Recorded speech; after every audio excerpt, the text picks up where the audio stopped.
Yeah. Filming a documentary about meat and where it comes from, so the journey from field to plate. Yeah. So what did you have for dinner last night?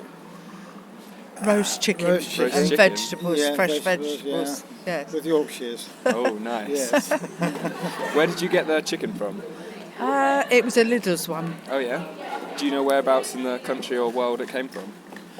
No, but I think it had a British flag on it, but I'm not Okay. sure. Yeah, But UK flag. yeah, it might not have done because I do buy from Morrison's as well. Do you usually try and get locally sourced meat? I don't seek it out. I do go for the cheaper and what I think looks a nice piece of meat. I shop around quite a bit, but I don't go to local butchers and get locally sourced meat. No. Would you like to, If it was wasn't cheaper, yes. Okay. No, if I can buy British, I do. You know. Yeah. But to be honest, if a chicken looks nice and a nice colour and it's reasonably priced, I go for that. Okay. Yeah. So it's about economics, really. Yeah. So if it was lower cost, then you would tend to go locally? Oh yes, Yeah, if the absolutely, butcher yeah. up the road did Yeah, a lower sure. cost one, or I've got a butcher local to me as well, and I don't buy much in there. I buy the odd piece of pork in there, Okay. but I don't buy much there. I think that does more local. Right. Yeah, so basically I believe in buying British, but I can't pay through the, Yeah. you know, nose for it. for those for it, as they used to say, Often, an old saying. you know, foreign foods Yeah. are cheaper. You know, Yeah, you, but- you get something coming from New Zealand, which is cheaper I than don't something look you can where buy it from comes England. from, really. I think Yeah, it's just get about it. economics and what you've got in your pocket, really.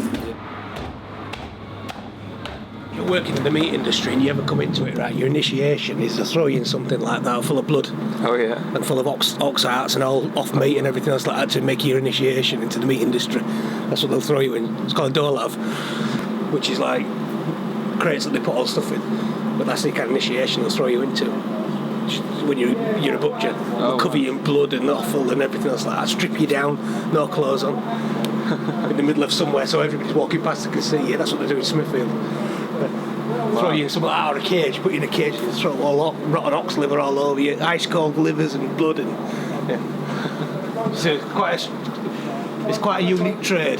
Yeah. Is this here meat trade? Go for slaughter. If I sell them to the abattoir Yeah. as finished animals ready Yeah. to eat, I get paid by the kilo.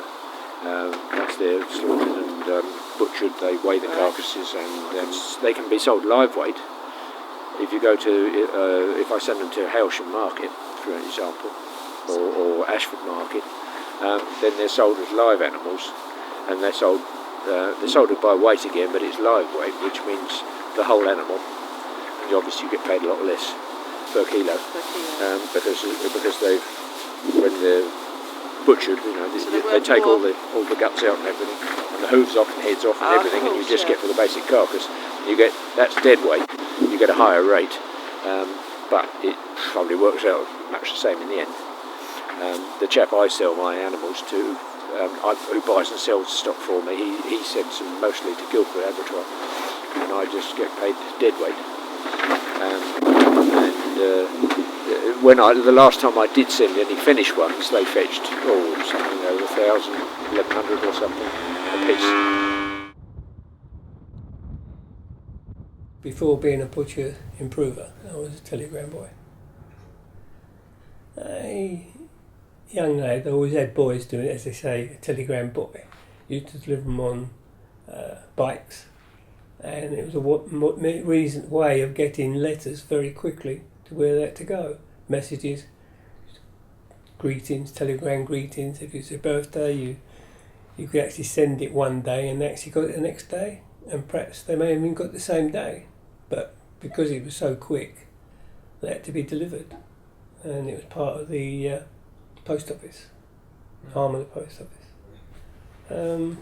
Once, when you're a telegram boy, till you're about 18, or 17 or 18, you had to become a postman, and I didn't want to be a postman, so I got a job in a butchery, a shipping company, who actually supplied meat to cruise liners. And they actually supplied all the meat, mainly beef. That was. It took us quite some time. You can imagine the Queen Elizabeth, Queen Mary, and all those, how much meat they took for a cruise. And it took us months and months to prepare it. And we prepared all the loins, and they went in freezer, and they were delivered into the docks, and they went on the ships when they went at the return voyage. I don't know how often it was, but I should imagine it was every 6 months they had a voyage. And it was all Cunard lines. I don't think they exist anymore. There was Queen Elizabeth, Queen Mary, and some other ships that actually took the meat. Mainly they used it for steaks, and they always used the best sirloins or rump. And as I say, it was all mature for 28 days before it was put in the freezer. Well, I worked there till I went in did national service, so that was about 2 years. And I did my national service, and then I came out and went back to them. I could say I was 20 to 23, 24 when they actually made me a manager, and I actually wasn't actually working on meat, although I was involved with meat, because they sold the company to Trust House Forty, who were supplying all the canteens, restaurants and hotels, and we was actually supplying meat, although I wasn't actually butchering it. And I had about 4 or 5 butchers that I employed to do that, which was very select work because the hotels wanted high quality meat and high quality butchery. Steaks is another one. They have to cut steaks. So I mean, if they say if a chef says he wants 24-ounce steaks, and you've got a sirloin, he doesn't want 5-ounce steaks or 3-ounce steaks. He wants 4-ounce steaks. So you've got a good enough butcher to be able to judge that steak. And when you look at a piece of meat or a sirloin, it's thicker at one end than it is at the other. So you can't say I want to cut every bit 2 inches wide or 1 inch wide. You've got to have the knowledge and the skill to know how much that steak will weigh when you cut it. And it's the same with chops. You cut a chop on the bone or off the bone, depending how big a chop. Well, mostly when I was first an approver, I dealt with beef. We had hindquarters of beef, and we cut them up, and we cut the sirloins and rumps went to the Cunard, and the other stuff went to hotels and restaurants. But it's mainly beef that I dealt with when I was first approver. What did you have for dinner last night? For dinner last night, we went to Zizi. It's like an Italian pizza place. It was delicious. Okay. What did you have? We split pizza. It had kind of salami and peppers and broccoli on it. It was good. Do you know where the salami came from? Italy. Don't know. Zizi's local supplier, I guess. Does it bother you if you don't know where your food comes from? To an extent. To an extent. To an extent. I mean, I'd like it to be like fairly sourced and well, yeah. Do you usually try and get your food locally, like in the butchers, or? Yeah, sometimes. Okay. When it's handy. When When it's it's handy. handy. Yeah. Is there anything that stops you from getting butchers like price or Work. work? Okay. Yes. So you usually. Convenience, Yeah, really. convenience. It's convenience. Which is sad, but true. Okay. Thank you very much. No worries.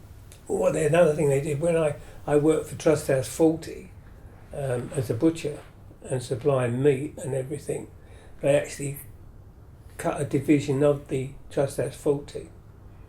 Although we actually belonged to Trust House 40, they called us Puritan Made.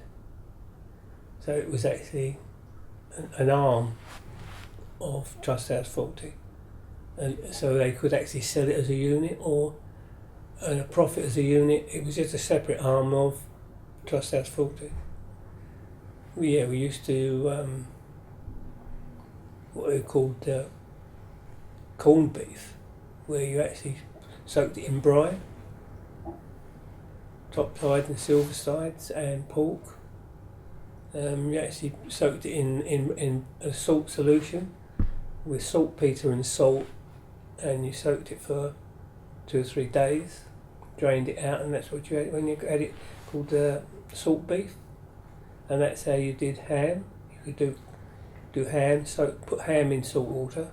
It was a mixture of, say, saltpetre and salt and some other chemicals, and we had great big tanks that was soaked in, and then we took it out and drained it, butchered the legs, and then we had a machine for actually putting in cryovac in it. Do you know, you've seen these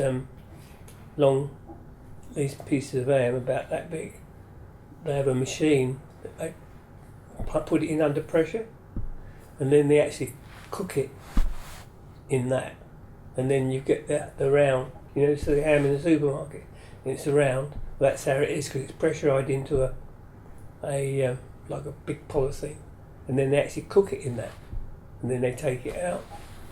They do the hams like that, and also you can do square hams, where you do it in a big square press, where you put it in, put the top up, and press it.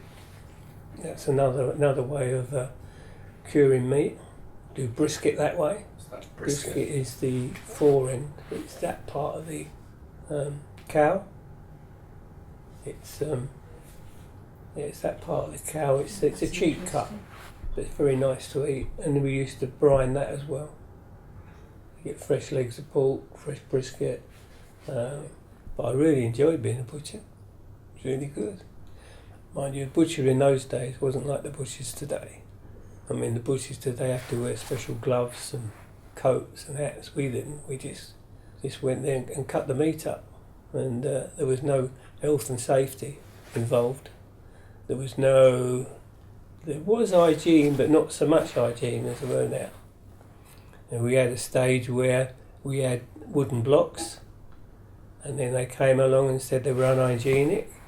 So they took all our wooden blocks away from us and gave us plastic or polythene blocks. And then they came along and said they weren't unhygienic and gave us our wooden blocks back again. So we went through that. There was nothing really to sterilise knives. All you did was just wash them. Whereas now I believe they sterilise them and everything. But another thing, in those days I was only 17 and I used to carry out hindquarters of beef and forequarters of beef. You wouldn't be allowed to do it now. Health and safety. You'd be too young, and you'd probably, some of the ones I carried, nowadays you probably have to have two people. Because there's a right way of carrying. You carry one on, depending on which side of the cow it was, how you carried it, how you lifted it off the hook and put it back on the hook. Because some weighed about 300 pounds. Then you convert that to metric, but it's pretty heavy. Yeah. But if it's the way you carried it, or the way you had it on your back, it was quite easy really. And you'd actually got a muscle in one arm, one shoulder. You got a bigger muscle there than the other side for carrying them. But yeah, I did like being a butcher. Yeah. I would have paid them to let me be a butcher. That's how much I liked it. It was really good. And it never got boring. Although you would think that doing the same job all the time, it would get boring, wouldn't you? But it didn't.